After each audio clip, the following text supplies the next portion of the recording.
What's up sa inyo mga toasted? For today's video nga ay nandito ako sa kasal ng pinsan ko na si Kuya Tata at ni Ate Badet. So nandito na ako ng mga bandang 12 na siguro to. And then yun, pumunta lang ako dito para kumain. Then pagkatapos ko nga pala dito kumain, rumekta na ako dito sa City Hall kasi may asikasuhin kami. Magpapasa nga pala kami dito ng letter para sa electric pan namin dito sa base. Kasi mga sira na electric pan dito sa base, mga sira ulo rin kasi mga tao dito sa base. So ayan nga pala, kasama ko nga pala si Romel, ang bomberong kulot, at si Boy Tostado. Boy Tostado? Tostado ako yun eh. Huwag kang bobo, ang tanga mo talaga. Akala talaga namin ni Bomberong Kulot, sobrang normal lang na araw yung pagdadaanan namin ngayon. Kasi pagtapos namin sa City Hall, then pabalik na kami ng base. Habang binabagtas namin yung Libertad, may napansin si Bomberong Kulot na visible smoke. So sabi ko, wala, saan yan? Una, akala pa nga ni Bomberong Kulot sa sa cremation. Sabi ko, may tinuturo siya, doon daw yung cremation. Gago, sabi ko, doon yung cremation sa sa Rento Mariano. Park Avenue yan. So nagtatalo na kami. So no choice kami, sinundan namin yung visible smoke. Habang paglabas namin ng EDSA, putang ina, ang laki ng usok.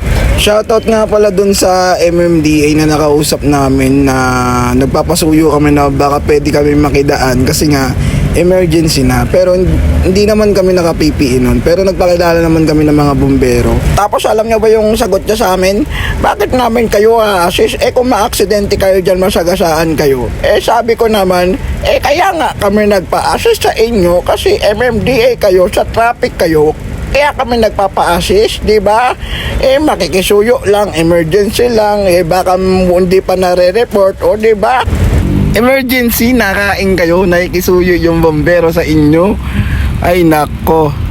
Pero nung time na kinakausap ko naman si Kuyang MMDA, kalmado pa naman ako nun. Kasi syempre akala ko hindi naman sa amin mismo yung sunog. Akala ko kasi medyo malayo-layo sa amin. Pero ayun nga, nagulat nga kami ng area na pala namin yun. Access kami para volunteer, saan po nagsisimula yung apoy? Sa likod sir, sa squatter. Sa squatter? Ay kami sa amin. Positive lang tayo, positive lang paano? Pa 7-8 kami, area, double time. Dito naman ay agaran tumugon ng ating brigada na Tiger Kabalikat para rin rescue volunteer. Siyempre area natin to, kailangan na isa tayo sa mga brigadang mauuna dito. Pansin ko lang dito sa video ng tropa natin, madami mga nakapart na hindi naman ginagamit, hindi naman pinapaandar, so mga nasa gilid lang sila. Siyempre pagka nagkaroon ng gantong sakuna, hindi mo masasabi na makaka-responde agad. Kagaya na nakikita nyo sa video, sobrang daming tao rin, sobrang crowded, pati bata nakikipagpatintero pa sa fire truck, di ba? Siguro suggestion ko lang na mas maganda mapagandaan natin to just in case na maulit man. Wag naman sana na ma-areaan ulit tayo.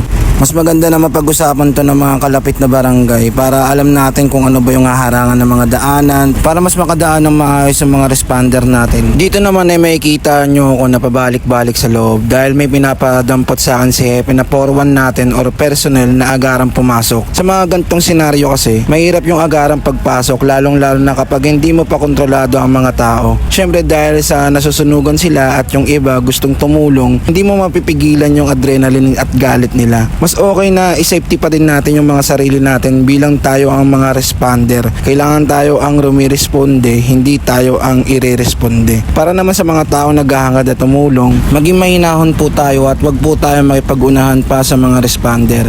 Alam ko po na hangad nyo po na makatulong, ngunit kung patuloy nyo pong ihilahin ng hose ng buong persa ay maaari po itong magdulot ng aberya sa ating mga bombero. Tandaan po natin na ang hose po ang sandata ng mga firefighter at kung masira po iyon ay hindi na po sila makakalaban sa loob. Nang ma-check ko nga na okay na lahat at nataboy ko na mga tao, agad na kaming naghanap ng magandang pwesto para makapag-penetrate na maayos. Dito nga pala namin piniling pumesto sa taas dahil mas minabuti namin na protektahan na itong katabing bahay at para hindi na madamay o kumalat pa ang apoy. Kapag kasi inabot pa itong bahay na pinupwestohan natin ay mas lalo pa tayong mahihirapan na apolahin ito. Sa mga ganitong pagkakataon na wala pa tayong tubig o wala pang pressure ay umaatras muna kami. Mahirap po kasing lumaban na wala kang tubig. Sabi nga nila, di ba, parang kang sumugod sa giyera na wala kang dalang sandata. Mabuti nilang at naisipan na din ng mga tao na magbalde-balde o tinatawag natin na bucket relay. Mas malaking tulong po kasi ito para mas maagapan ang paglaki ng apoy. Tandaan po natin na kung may tubig ang bumbero, mas madaling masolusyonan ng apoy. Big shoutout nga pala sa mga tao nagbibideo lang at nakikichismis at nagkukumpulan lang sa daan. Imbis na makakilos yung mga ibang tutulong at iba pa natin fire volunteer, mas nakakasigabal pa dahil sa pagbabara ng mga tao sa mga posibleng daanan ng ating mga responder. Nung time na bumubuga na kami, bigla ulit kaming naubusan ng supply kaya inaantay namin na magkaroon ulit. Pero di namin inaasahan na ganito na ang sunod na mangyayari.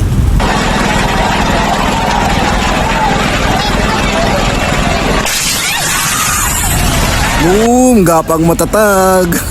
Biglang sumipol kasi yung LPG, mabuti na lang at di gaanong sumabog. Kasi kung nagkataon talaga, baka namit na namin talaga ng personal si Lord. Nung unti-unti na namin nararamdaman na sunod-sunod na yung supply ng tubig, di na kami nagatubili na pasukin na tong bahay. Para matapos na din at di na makapaminsala pa ng iba. Mula kasi sa pwesto namin, kailangan pa namin pasukin yung loob para masimot pa namin yung iba pang natitira na pwede pang pagmulan ng apoy.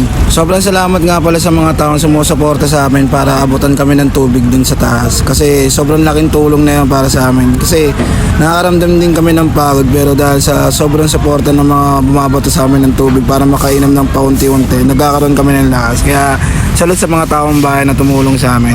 Dito naman sa clip na to ay makikita nyo na talaga na sobrang crowded talaga ng mga tao at ang daming nadaan, ang daming nagbibideo at makikita nyo na sobrang konti lang yung nagbabucket relay. Kitang kita naman sa video, di ba? May mga babae pa nga na nagbabucket relay pero yung ibang mga tao na nasa gilid, tamang video ang mga hayop para may ma-post lang sa my day na nakakaawang hayop niyan. Dito nga inaabot na kami ng gabi, inaabot na kami ng dilim pero tuloy pa rin kami sa pag-inspeksyon or baka may makita pa kami na posibilidad na pwede pagsimulan ng apoy bago kami umalis ng pesto namin. Kaya kahit paano, kaya kapag alam namin na may posible pang pagmulan ng apoy ay inaagapan agad namin dito. Sobrang salamat nga pala sa mga nagbigay sa amin ng pagkain. Sobrang laking tulong nito para mapawi yung pagod namin. Shoutout nga pala sa lahat ng mga nagtitinda dyan sa ilalim ng LRT. Binusog nyo kami, pinainom nyo kami, inalagaan nyo kami at minahal nyo kami. Maraming salamat sa inyong lahat. Maraming salamat nga din po pala sa mga kapwa natin bumbero, sa mga kapwa natin fire volunteer. Maraming po salamat. Salute po sa inyo mga chief. At muli ako nga pala si Buhay Tostado, ang kwento ng tunay na buhay sa loob ng pagiging bumbero. 10-0 mga tostado.